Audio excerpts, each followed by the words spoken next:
जय बाबा स्वामी, जय आत्मेश्वर।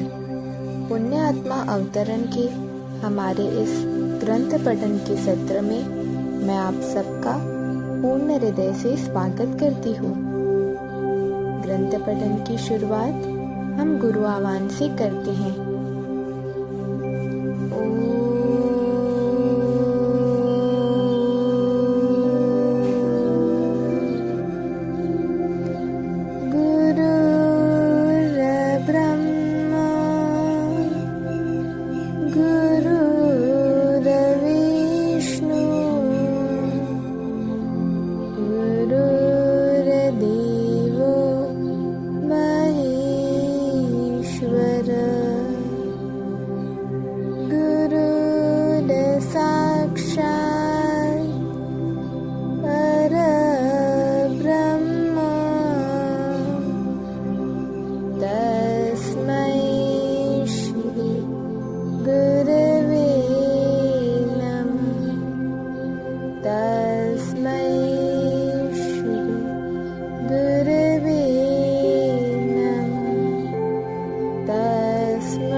ग्रंथ पठन की शुरुआत करते हैं। वे मानो कह रहे थे, एक बार एक स्थान पर परमात्मा के चैतन्य का अनुभव करना आ गया तो फिर विश्व में कहीं भी परमात्मा को अनुभव कर सकते हैं। पर यह सरल लगने वाली प्रक्रिया बड़ी कठिन है, और वह सरल प्रक्रिया इसीलिए कठिन लगती है क्योंकि हम ही कठिन हैं। हम रहते कहीं हैं और सोचते कहीं हैं। यह एक विसंगत जीवन है। जीवन में रहने और होने में कोई तालमेल ही नहीं है। जब शरीर व चित्त का तालमेल हो जाए और हम चित्त से जहाँ पर है वहाँ पर शरीर से भी रहे तो ध्यान खुद ब खुद लग जाएगा। ध्यान करने की चीज नहीं, ध्यान होने की चीज है। वह हो जाता है। ध्यान एक स्वाभाविक प्रक्रिया है, पर उसके लिए हमें ही स्वाभाविक होने की आवश्यकता होती है। हम जैसे ही स्वाभाविक हो जाते हैं तो प्रकृति की शक्ति हमारे भीतर से बहनी प्रारंभ हो जाती है और अपना स्वयं का अस्तित्व शून्य हो जाता है। फिर हम प्राकृतिक शक्तियों के माध्यम हो जाते हैं और फिर हम कार्य करते नहीं, कार्य हो जाता है। कार्य करना और कार्य होना, इसके बीच की कड़ी में ही ध्यान होता है। ध्यान भी किया नहीं जाता, ध्यान हो जाता है। इस जंगल में इतनी शांति थी कि उस जंगल की ही शांति की आवाज में लय सुनाई देने लग जाती थी। उस शांति का भी अपना एक नाद होता था। रात के समय तो यह और भी अधिक सुनाई देता था। यहाँ पर जंगल में बहुत जुगनू थे जो रात में अंधेरे में चमकते थे। कई बार तो जंगल में जुगनुओं की बारात जैसा वातावरण हो जाता था। जुगनू सारी रात अपने शरीर के प्रकाश से अंधेरा दूर करने का प्रयास करते थे। मानो वे कह रहे हो कि जब तक जीवन है दूसरों को प्रकाश दो और अपने आसपास का अंधेरा जितना हो सके उतना दूर करो। सारी दुनिया में फैला अंधेरा तो हम दूर नहीं कर सकते, पर कम से कम अपने आसपास का अंधेरा तो दूर कर ही सकते हैं, और उतना ही हम हमारे जीवन में कर ले। ये जुगनू मेरे मित्र हो गए। रोज रात मेरे कुटीर में मुझसे मिलने आते थे और कुटीर में ही मानो तारों की बारात सी आ जाती थी। वे उजाला कर कहते थे, यह मत देखो कि अंधेरा कहाँ तक है, बस अपना दिया जला लो। उनका यह संदेश सच भी लगता था। मनुष्य का जीवन कितना छोटा है और इस छोटे से जीवन में वह सारी दुनिया को बदलना चाहता है, सारे विश्व को प्रकाशित करना चाहता है, सारे विश्व का अंधेरा दूर करना चाहता है और देखता रहता है, खोजता रहता है। जीवन भर यह देखते देखते ही कब उसका जीवन अंधेरे में खो जाता है, यह उसको स्वयं को भी पता नहीं चलता है। इस जगत की अज्ञानता का अंधेरा इतना अधिक है कि उसे हटाना किसी एक मनुष्य की बात नहीं है। सारे विश्व में अज्ञानता का अंधेरा भरा पड़ा है। हम सारा जीवन उसे खोजने बैठे तो भी वह अंधेरा जहाँ तक है उसके दूसरे सिरे तक भी पहुँच नहीं सकते। हम जीवन में कभी यह नहीं जान सकते हैं कि अंधेरा इस जगत में कहाँ तक है। इसीलिए मनुष्य को अपने जीवन में इस अंधेरे की खोज नहीं करनी चाहिए।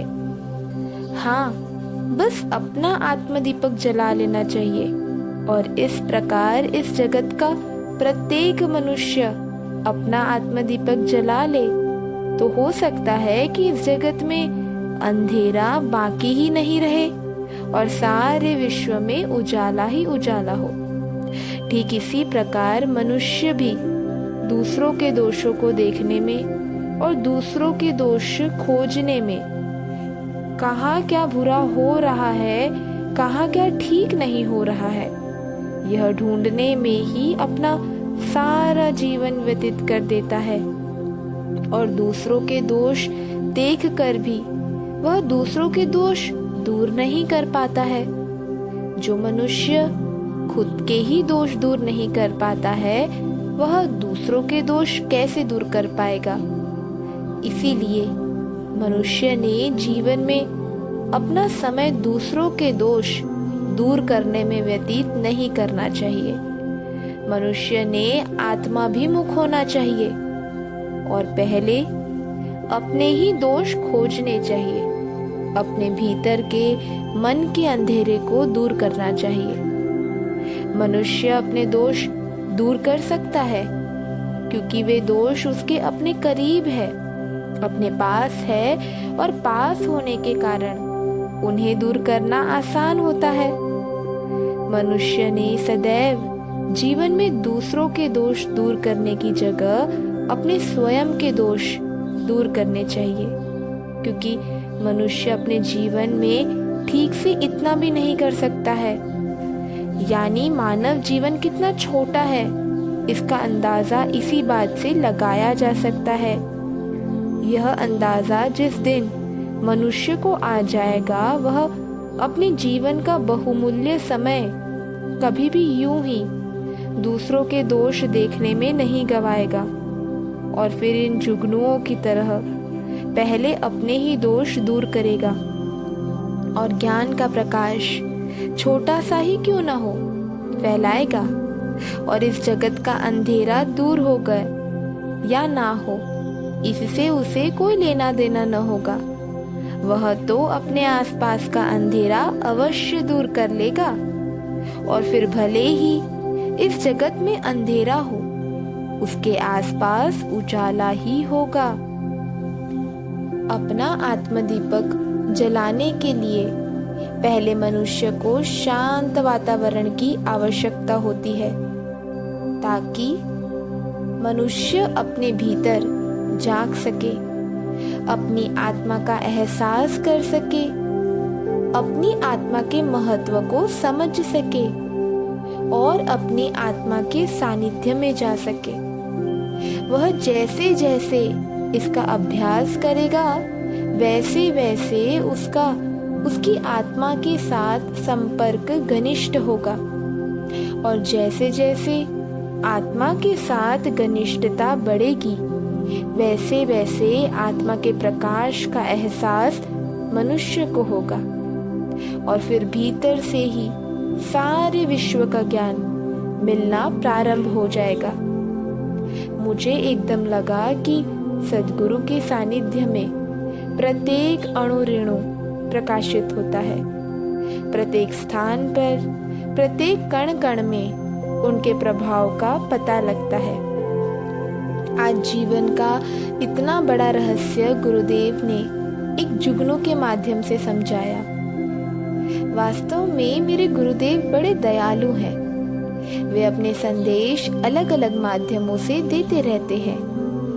मैं कितना ग्रहण कर पाता हूँ, कितना नहीं, यह पता नहीं, पर वे अपना देने का कार्य करते ही रहते हैं। मानो जीवन में प्रकाश देना ही उनका कार्य है और अब यही उनके जीवन का उद्देश्य है। यानी उन्होंने अपने जीवन में सब कुछ प्राप्त कर लिया था। अब उनके पास पाने के लिए कुछ बाकी ही नहीं रहा था। इसीलिए जो उन्हें मिला है वह आनंद वे अपने जीवन में बस लुटा रहे थे। मैं ऐसा विचार करते करते रात में कब सो गया, मुझे इसका पता भी नहीं चला। कब आंख लग गई क्या मालूम। मेरी आंख लग गई और मैं सो गया था, और रात में कब तक जग रहा था यह भी नहीं मालूम पड़ा। दूसरे दिन सुबह खूब पक्षियों की आवाजें बड़े जोर जोर से आ रही थी। और इतनी आवाजें क्यों आ रही है, यह देखने के लिए मैंने बाहर की ओर झांका तो देखा कि गुरुदेव ध्यान में से बाहर आ गए थे और सामने वाले वृक्ष के नीचे शांत बैठे थे, और सारे पक्षी उनके आसपास इकट्ठा हो गए थे। बड़ा ही मनोहर दृश्य था, मानो पक्षी उनसे बातें कर रहे थे। मैंने समझने की कोशिश की, वे कुछ प्रार्थना कर रहे थे। मैं बाहर आया और गुरुदेव की चरण वंदना की तो वे बोले, ये सब मुझसे मोक्ष का ज्ञान सीखना चाहते हैं और मैं उन्हें समझा रहा हूँ कि अभी तुम्हारे लिए ज्ञान सीखने का यह सही समय नहीं है। इस पक्षी की योनि में यह ज्ञान सीखकर क्या करोगे? अभी तो तुम्हें मानव जीवन का एक लंबा सफर तय करना है। अभी तो तुम्हें मनुष्य योनि में भी एक लंबा सफर तय करना है, और ये है कि मानते ही नहीं है। फिर गुरुदेव उन पक्षियों को समझाने लग गए, अरे बाबा, आत्मा अपनी जिज्ञासा के कारण, अधिक बाहर की ओर जाने के कारण परमात्मा से अलग हो जाती है, और फिर कीटक, जीव जंतु, पक्षी, पशु ऐसी हजारों योनियों में अपने जीवन का प्रवास करती है, और प्रत्येक जन्म में वह वापस परमात्मा की ओर ही जाना चाहती है। इस जीवन मरण के प्राकृतिक चक्र से अपने आप को अलग करना चाहती है। आत्मा उस परमात्मा का अंश है जो इस जीवन मरण के चक्र को चलाता है। परमात्मा इस सारे चक्र को चलाता है, पर परमात्मा इस चक्र में नहीं होता है। परमात्मा तो इस प्रकृति के जीवन चक्र से अलग होता है। तो आत्मा अपने आप को इस जीवन के चक्र में गलती से फंसा हुआ पाती है और न चाहते हुए भी इस जीवन से जुड़ जाती है और सदैव जीना चाहती है। यह जीने की इच्छा ही सदैव उसके जीवन का उद्देश्य बन जाती है, और आत्मा बार बार अलग अलग योनि में जन्म लेती है और चाहते हुए भी इस जीवन चक्र से निकल नहीं पाती है। और इस चक्र से निकलने का मार्ग केवल मनुष्य योनि ही है जो उसे प्राप्त होगा, यह भी वह जानती है। और इसीलिए अब तुम सबका एक ही उद्देश्य होता है कि किसी भी तरह मानव योनि तक पहुँचे ताकि आगे मोक्ष का मार्ग मिल सके। लेकिन तुम्हें मालूम नहीं है कि मानव योनि में जाकर भी एकदम मोक्ष नहीं मिलता, वहाँ भी बार बार जन्म लेना होता है। यानी फिर आत्मा मानव योनि में ही सदैव अपने आप को फंसा हुआ पाती है और विभिन्न योनियां पार इसीलिए करते हो कि मानव योनि आपको प्राप्त हो। पर तुम्हें मालूम नहीं कि मानव योनि भी एक चक्र ही है। आत्मा उस योनि के चक्र में ही अटक जाती है। मानव योनि में आत्मा की उत्क्रांति भी क्रमबद्ध तरीके से थोड़ी थोड़ी ही हो सकती है, क्योंकि मानव योनि में अति बुद्धि का साथ आत्मा को मिलता है और फिर बुद्धि आई तो विचार भी आए और मानव योनि में आत्मा धीरे धीरे विकसित होती है। आत्मा को 7 जन्म तो मनुष्य योनि में लेने पड़ते हैं। प्रथम बार आत्मा मानव योनि में किसी दरिद्र आदमी के घर जन्म लेती है और उस जन्म में यही इच्छा करती है कि 2 समय का भोजन ठीक से मिलना चाहिए और दूसरे जन्म में फिर ठीक भोजन मिले, ऐसे उद्देश्य को प्राप्त करती है। फिर अगले जन्म में अलग इच्छा करती है, फिर थोड़े मध्यम वर्गीय घर में जन्म लेती है, फिर और अगले जन्म में किसी धनवान के यहाँ जन्म लेती है। पर धनवान होते हुए वह तृप्त नहीं होती है और अति धनवान के यहाँ जन्म लेती है। और जब अति धनवान के यहाँ जन्म लेकर भी सुखी नहीं होती है, फिर उसे पता चलता है कि इन सब में, धन में, भौतिक सुखों में शाश्वत सुख नहीं है। फिर कहीं वह शाश्वत सुख की खोज में जन्म लेती है और फिर आत्म साक्षात्कार प्राप्त करती है। किसी सद्गुरु की कृपा व करुणा के कारण उसे आत्म साक्षात्कार प्राप्त होता है और उसे मैं एक आत्मा हूँ यह बोध होता है। और जैसे जैसे बोध होता है, जैसे जैसे वह जागृत होती है, वह सारे बाहरी भौतिक जगत से विमुख होने लगती है और फिर उसे केवल आत्मज्ञान प्राप्त करने में ही आनंद मिलता है। और फिर वह ध्यान साधना करके अपने जीवन काल में ही मोक्ष की एक स्थिति प्राप्त करती है और अपने जीवन काल में प्राप्त मोक्ष की स्थिति से ही उसकी संपूर्ण आध्यात्मिक मृत्यु हो जाती है और संपूर्ण आध्यात्मिक मृत्यु हो जाने के कारण मोक्ष प्राप्त करती है। एक संपूर्ण आध्यात्मिक मृत्यु ही मनुष्य के जीवन का उद्देश्य होता है, क्योंकि एक आध्यात्मिक मृत्यु ही मनुष्य योनि के जीवन का अंत होता है।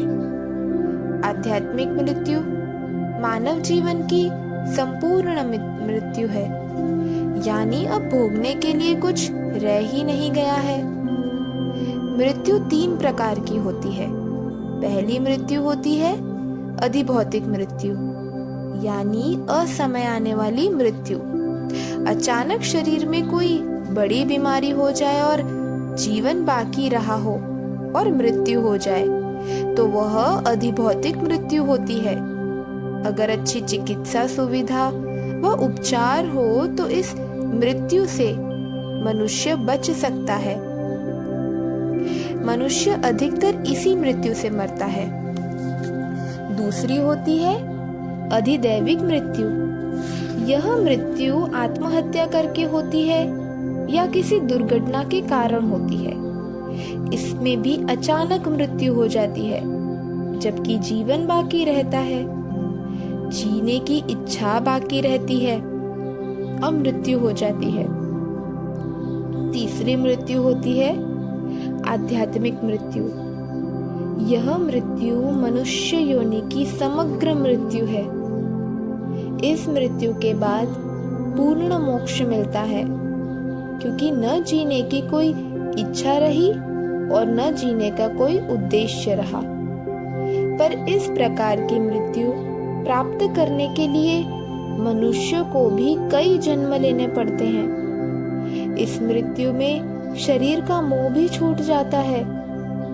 कई बार कई संत महात्मा इस प्रकार की मृत्यु का वर्ण करते हैं। वे अपने शरीर को जर्जर अवस्था तक लेकर जाते हैं ताकि शरीर का कोई मोह मोक्ष के मार्ग में बाधा न बने। फिर उनकी मृत्यु देह छोड़ती है। कभी देह न धारण करने के लिए ऐसे संत मृत्यु का वर्ण करते हैं। अपनी सारी आध्यात्मिक शक्ति अलग माध्यमों में बांट देते हैं और स्वयं शक्तिहीन हो जाते हैं। और फिर वे दूसरों की बीमारियां ठीक करते हैं और ठीक करने की क्रिया में वे स्वयं पर वह बीमारी ले लेते हैं। इसीलिए इन संतों को बड़ी बड़ी बीमारियां होती है, या यूं कहे कि चंदन की अगरबत्ती की तरह अपने अंतिम समय तक स्वयं जलकर दूसरों को सुगंध देते रहते हैं और आसपास के वातावरण को भी सुगंधित रखते हैं। और उनके चले जाने के बाद भी उनकी सुगंध उनके स्थान पर होती ही है। इस प्रकार से जब दूसरे का भला करने की शुद्ध इच्छा लेकर आत्मा बार बार जन्म लेती है तो बाद में भला करना उसका स्वभाव बन जाता है। और इस स्वभाव के कारण जो आभा मंडल शरीर के आसपास निर्मित होता है वह शरीर त्यागने के बाद भी सदैव बना रहता है। इसीलिए संत महात्मा की समाधि के पास हम चैतन्य की लहरियों को सालों बाद भी महसूस करते हैं, क्योंकि वहां पर शरीर रखा हुआ है जो शरीर अपने जीवन काल में लाखों आत्माओं के साथ जुड़ा था और लाखों आत्माएं उसके साथ जुड़ी हुई थी। इन चैतन्य लहरियों को हमारी आत्मा सदैव अनुभव करती है। इसीलिए ऐसे सद्गुरु की समाधि के पास लाखों आत्माएं जाकर आत्म शांति पाती है। आत्मा इसीलिए आत्म शांति पाती है क्योंकि उस समाधि के पास जाने पर उसका अस्तित्व शून्य हो जाता है। और अस्तित्व शून्य इसीलिए होता है क्योंकि समाधि के आसपास लाखों आत्माओं की सामूहिकता होती है। इस प्रकार से हम जान सकते हैं कि सामूहिकता में ही परमात्मा की शक्ति होती है। एक संपूर्ण, परिपूर्ण, समग्र आध्यात्मिक मृत्यु को प्राप्त करना व अपने आप को इस जीवन मरण के चक्र से मुक्त करना ही प्रत्येक आत्मा का उद्देश्य होता है। नियमानुसार मनुष्य के 7 जन्म होने के बाद ही मनुष्य को मोक्ष प्राप्त हो सकता है। यह पूर्ण चक्र मनुष्य को पार करना ही पड़ता है और कोई रास्ता नहीं है। हाँ, किसी जन्म में कोई जीवंत सद्गुरु मिल जाए तो वे अपनी आध्यात्मिक शक्तियों के कारण 7 जन्मों की इस यात्रा को एक जन्म में ही करा सकते हैं। पर प्रश्न यह है कि ऐसे सद्गुरु हमें मिलेंगे कहाँ और हम उन्हें पहचानेंगे कैसे और हम उन्हें मांगेंगे कैसे। ऐसे सद्गुरु जीवन में तभी मिल सकते हैं जब वर्तमान में रहकर तुम उन्हें वर्तमान में खोजो और उन्हें पालो। सामान्यतः मनुष्य सद्गुरु की खोज अधिकतर भूतकाल में ही करता है, क्योंकि वह स्वयं भूतकाल में रहेगा तो भूतकाल का सद्गुरु उसे किसी पुस्तक में, किसी सद्गुरु के चरित्र में मिलेंगे। और ऐसे भूतकाल के सद्गुरु काल्पनिक होंगे, सत्य नहीं, क्योंकि सद्गुरु के जीवन काल के कई वर्षों के बाद उन पर लिखा जाता है। कितना सही कितना काल्पनिक क्या पता। क्यों? क्योंकि लिखने वाला उसका भक्त होगा और भक्त क्यों अपने सद्गुरु के दोषों का वर्णन करेगा। वह तो सद्गुरु के बारे में अच्छा अच्छा ही लिखेगा। तो जो सद्गुरु का चरित्र पढ़ेगा वह समझेगा ही नहीं कि सद्गुरु में कोई दोष भी होता है, क्योंकि सद्गुरु के चरित्र में सदैव उनके गुणों का ही गुणगान होता है, उन्हें महिमा मंडित किया जाता है। जो होता है उसे कई गुना बढ़ा चढ़ाकर कहा जाता है। बढ़ा चढ़ाकर लिखा जाना वह कभी कभी सत्य नहीं होता, अवास्तविक लगता है। जिस प्रकार बिना मलमूत्र के शरीर नहीं होता है, शरीर आया तो मल और मूत्र भी आएगा ही, ठीक उसी प्रकार शरीर आया तो शरीर के दोष आएंगे ही। बिना दोष के आज तक न कोई शरीर पैदा हुआ है और न होगा। बिना दोष का तो पुतला भी नहीं बनता है। प्रत्येक पुतला बनाने में, प्रत्येक मूर्ति बनाने में कोई ना कोई दोष रह ही जाता है। तो जब मूर्ति दोष रहित नहीं बन सकती है तो मनुष्य का शरीर दोष रहित कैसे हो सकता है? एक प्रसिद्ध मूर्तिकार ने कहा था, मैंने लाखों मूर्तियों का निर्माण किया है और प्रत्येक मूर्ति में कोई ना कोई दोष रह ही गया है। हाँ, मैं आज नई मूर्ति बनाऊंगा तो यह अवश्य कह सकता हूँ कि उसमें और अधिक मूर्तियों में पाया गया एक भी दोष नहीं होगा। फिर भी यह नई मूर्ति दोष रहित नहीं होगी। मैं इस नई मूर्ति के निर्माण में दूसरा दोष निर्माण करूंगा या निर्मित होगा। यह इसलिए होगा कि बिना दोष के निर्माण हो ही नहीं सकता है। तो बिना दोष के सद्गुरु का शरीर कैसे हो सकता है? सद्गुरु के शरीर के पास भी दोष तो होंगे ही, और हमारी पुस्तक के सद्गुरु दोष रहित होते हैं, इसीलिए काल्पनिक होते हैं। और फिर हम वर्तमान में उन काल्पनिक सद्गुरु की खोज शुरू रखते हैं। हमारी खोज की शुरुआत ही गलत दिशा में शुरू होती है, क्योंकि ऐसे सद्गुरु है ही नहीं तो मिलेंगे कहां से? मनुष्य के दोष उसके जीवित होने के संकेत होते हैं, और फिर मनुष्य दोष रहित सद्गुरु की खोज करता है और एक सद्गुरु से दूसरे सद्गुरु के पास भटकता रहता है, क्योंकि एक सद्गुरु की शरण में गया, उन सद्गुरु के दोष देखे, उन्हें छोड़ दिया। फिर दूसरे सद्गुरु की शरण में गया, उनके दोष देखे, उन्हें छोड़ दिया। फिर तीसरे सद्गुरु की शरण में गया, उनमें भी दोष देखे तो उन्हें छोड़ दिया और जीवन भर भटकता ही रहा। अरे तू स्वयं ही दोष रहित नहीं है तो तुझे दोष रहित सद्गुरु मिलेंगे कैसे? मनुष्य का स्वभाव ही है कि उसे दोष आसानी से पहले दिख जाते हैं, इसीलिए किसी भी जीवित सद्गुरु में वह दोष देख ही लेगा। पुस्तक के चरित्र के सद्गुरु जिन्हें वह मानता है, उनके दोष वह इसीलिए नहीं देख पा रहा है क्योंकि वे सद्गुरु उसके जीवन काल में नहीं है। अगर यह शिष्य उनके जीवन काल में होता तो उन्हें भी नहीं मानता, उनके भी दोष देखता। जिस प्रकार शरीर पर त्वचा होती है, ऐसे ही शरीर पर दोष रहते हैं, पहले वे ही दिखते हैं।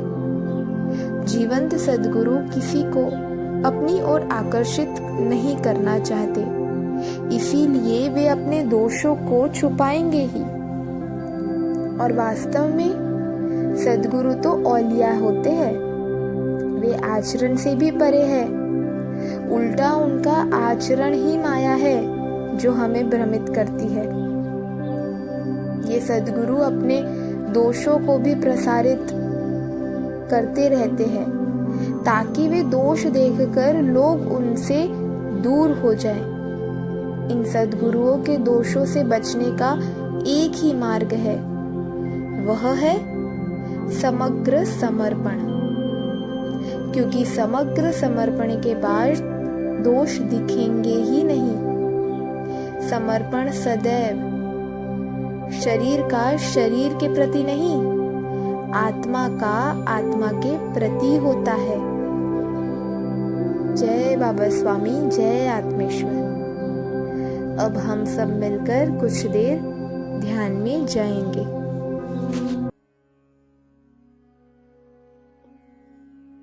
सभी पुण्यात्माओं को मेरा नमस्कार।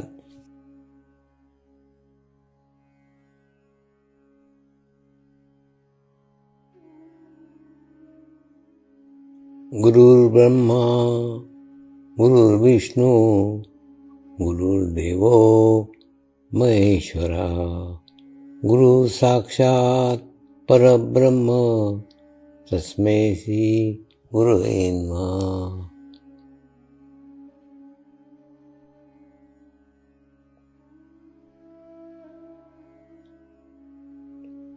ध्यान की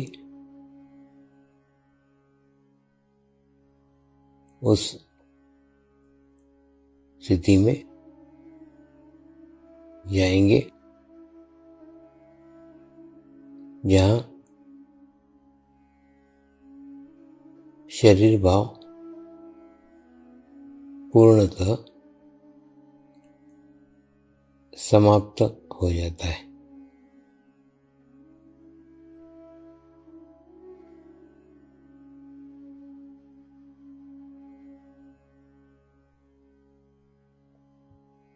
अपने पूरे शरीर को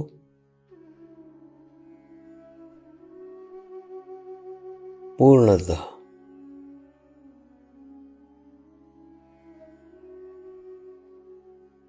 शिथिल छोड़ देंगे, एकदम रिलैक्स हो जाइए।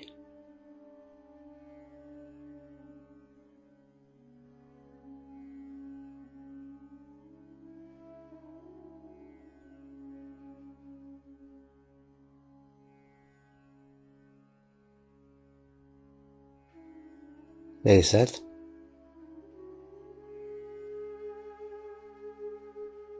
मंत्र का उच्चारण करेंगे।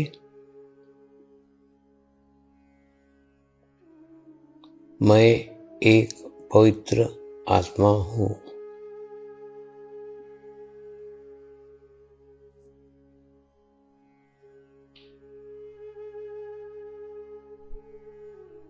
मैं एक शुद्ध आत्मा हूँ।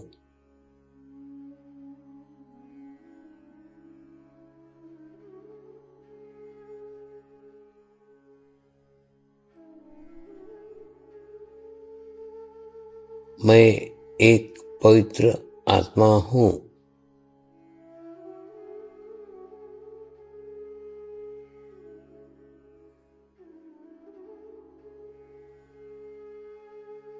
मैं एक शुद्ध आत्मा हूँ।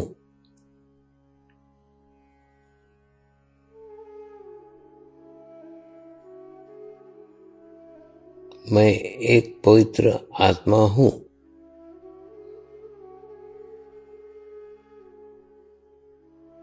मैं एक शुद्ध आत्मा हूँ।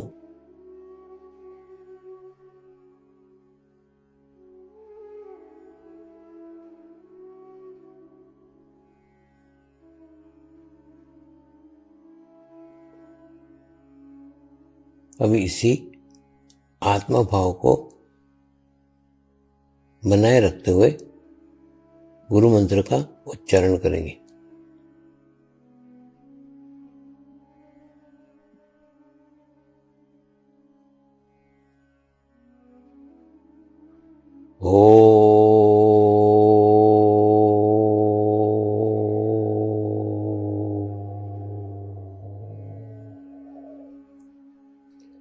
श्री शिवकृपानंद स्वामी नमो नमः।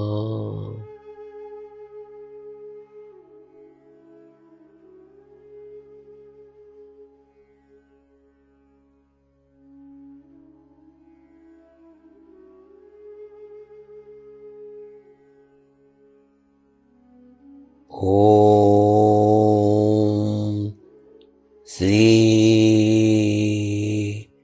शिव कृपानंद स्वामी नमो नमः।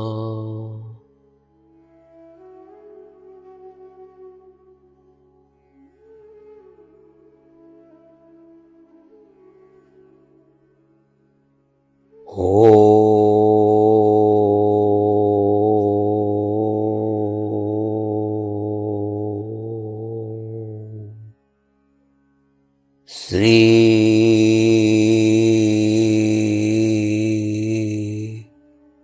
शिव कृपानंद स्वामी नमो नमः।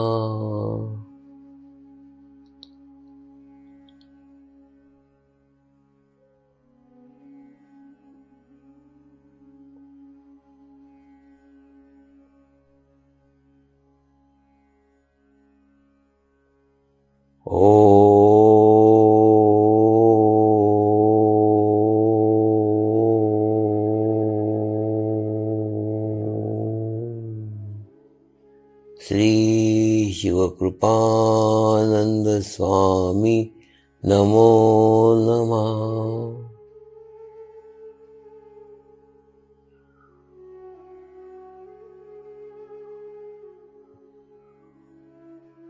ओम श्री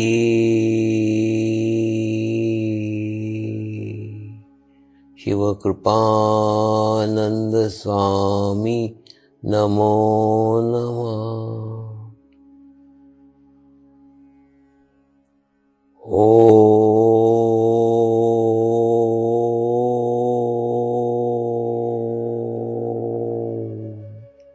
श्री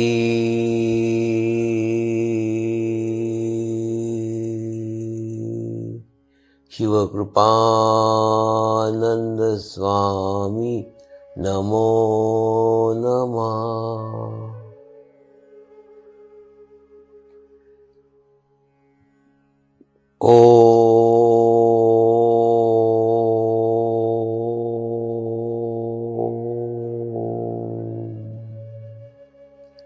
श्री शिव कृपानंद स्वामी नमो नमः।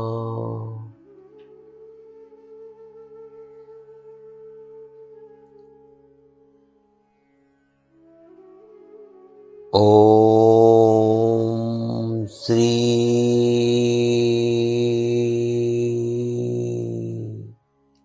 शिव कृपानंद स्वामी नमो नमः।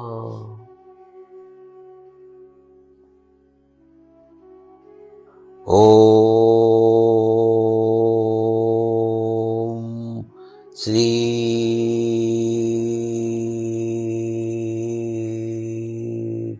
शिव कृपानंद स्वामी नमो नमः।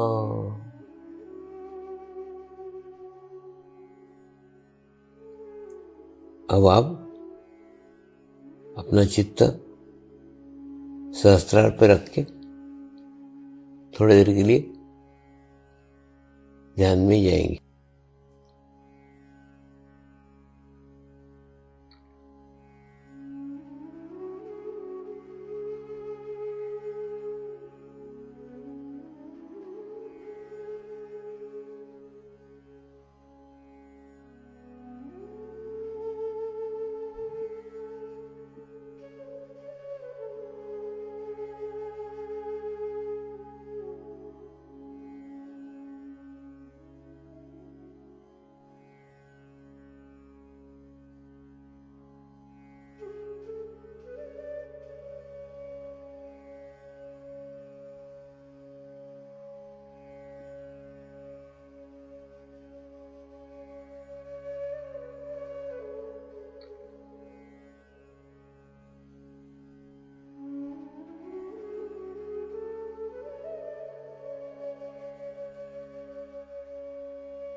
अब हम प्रार्थना करेंगे